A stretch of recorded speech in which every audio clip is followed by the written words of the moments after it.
Hi everybody and welcome to Heel Heat. My name is George Coles, and on this episode we're reviewing NXT Great American Bash 2023. If you haven't seen any of my videos before, I do rate everything on a 1 to 5 scale, 1 being the worst, 5 being the best. With that being said, let's jump right into it. We get our first match from the pre-show, an 8-person mixed tag team match. We have Dragon Lee, Nathan Frazier, Yulisa Leone, and Valentina Varaz going up against Metaphor, which I think is an awesome name, Noam Dar, Oro Mensah, Jakira Jackson, and Lash Legend. This is a really fun match and the kind of match that you want to put on a pre-show because it's fast-paced, high action, high voltage, really exciting, gets the crowd hyped and amped and ready for the show, whether it be the crowd in the audience there live or the people that are maybe watching this and not deciding if they want to buy Peacock or not, which I kind of think is kind of a weird concept nowadays, because I gotta imagine everybody that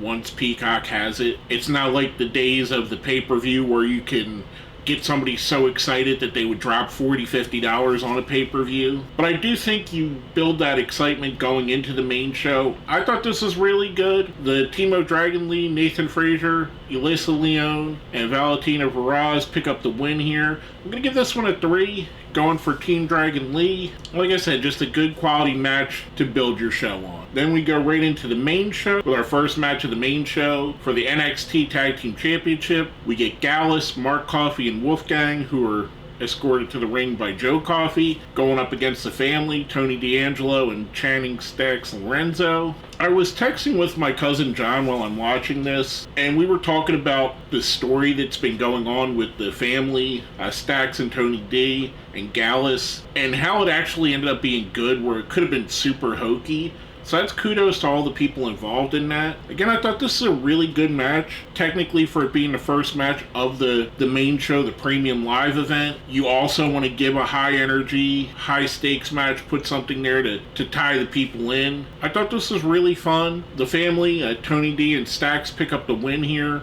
New tag team champions. We get excitement right off the bat. I'm giving this one a 4. Next up, we get Roxanne Perez going up against Blair Davenport in a Weapons Wild match, which is basically an anything goes kind of thing. I like the little touches here, especially with Roxanne Perez's sister and mother sitting front row ringside, and with Blair Davenport kind of disguising herself to make an attack while Roxanne Perez is high-fiving some fans. I like how they played this up here, and the sister, I don't know if she was clued into how real or fake this was, kayfabe-wise, but she really seemed to have some real emotions watching Roxanne getting beat up at points. This is a pretty violent match. Roxanne Perez keeps evolving and keeps adding new wrinkles to an already impressive resume. I definitely think that she's maybe in a new 4 horsewomen of NXT. Her, Cora Jade, I would say, Tiffany Stratton, and probably Gigi Dolan are the new, I guess what you would call the 4 horsewomen, the new 4 pillars, the 4 standard bearers. This is a really fun match.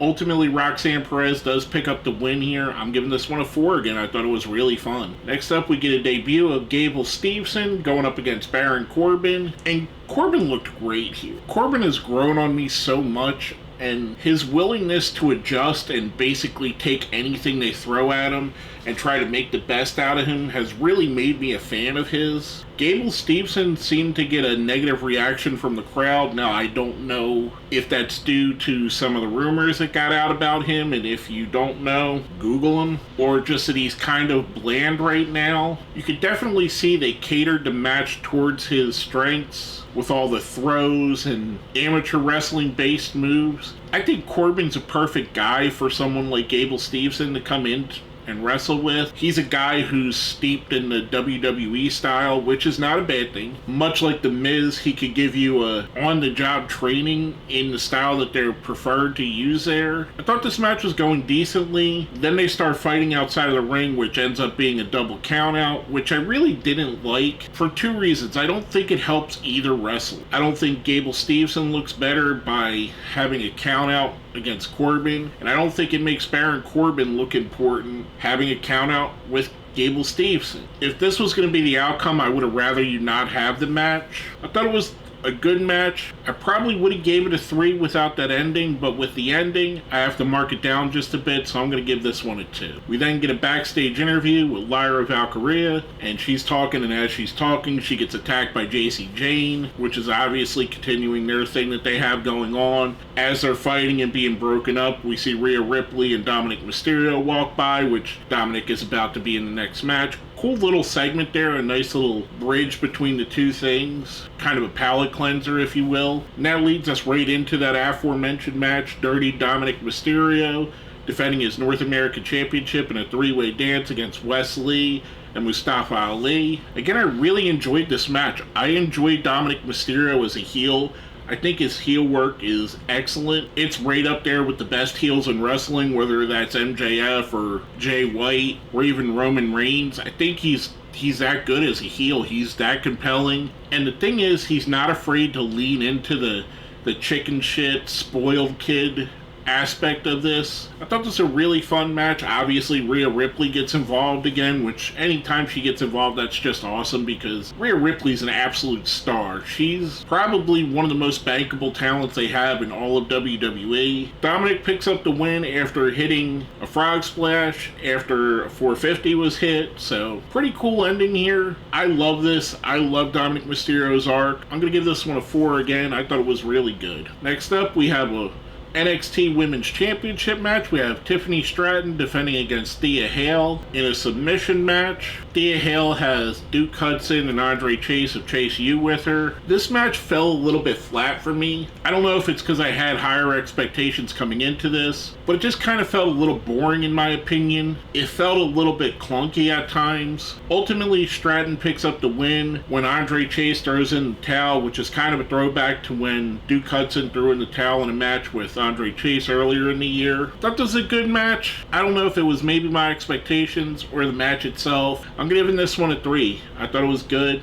Not great. Then we roll right into our main event. We get Carmelo Hayes going up against Ilya Dragunov. I forgot to mention earlier in the night, Trick Williams did a promo talking about this match, which it kind of felt like they were setting up a Trick Williams turn here, but I like the fact that he didn't turn, and that's a spoiler for the end of the match. I like the fact that they're playing with the tropes of wrestling and playing with what the wrestling fans expect. We seen a similar thing just last night with Adam Cole and MJF, where it was almost obvious that there was going to be a turn. Here it seemed like there was going to be a turn. Even towards the end of the match, Trick Williams is holding the championship belt, and instead of turning, he's cheering Carmelo Hayes on and telling him, this is what we wrestle for. This is what you're here for. This is the fourth quarter, kicking into overdrive. This is really good. I do believe there's going to be another match that comes of this because ultimately Ilya Dragunov controlled most of the match, and it was one slip up where he dove outside to dive at Carmelo and hit the belt and hit Trick Williams instead, thus letting Carmelo pick up the win in this. I thought this was a really good match. I think it left something on the table.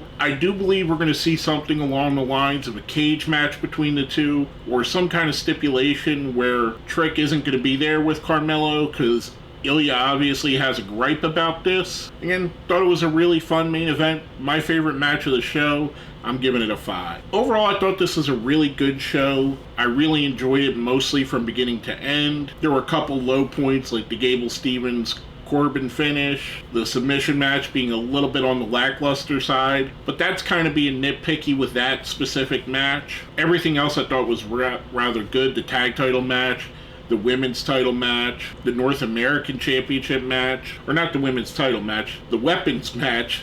Sorry, the women's title match was a little bit underwhelming. I digress. And obviously the main event I really liked. I thoroughly enjoyed this. I thought, much like they do almost every time NXT swings for the fences and hits a home run, overall, I'm going to give this show a 4. I thought it was pretty entertaining. With all that being said, if you made it here to the end, let's smash that like button, share the video, subscribe if you haven't.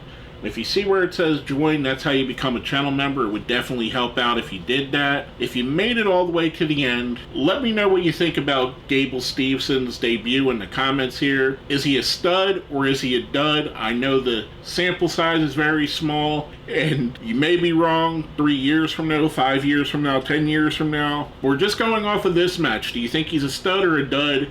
Let me know down here in the comments. With all that being said, my name is George Coles, and this has been my review of NXT Great American Bash 2023.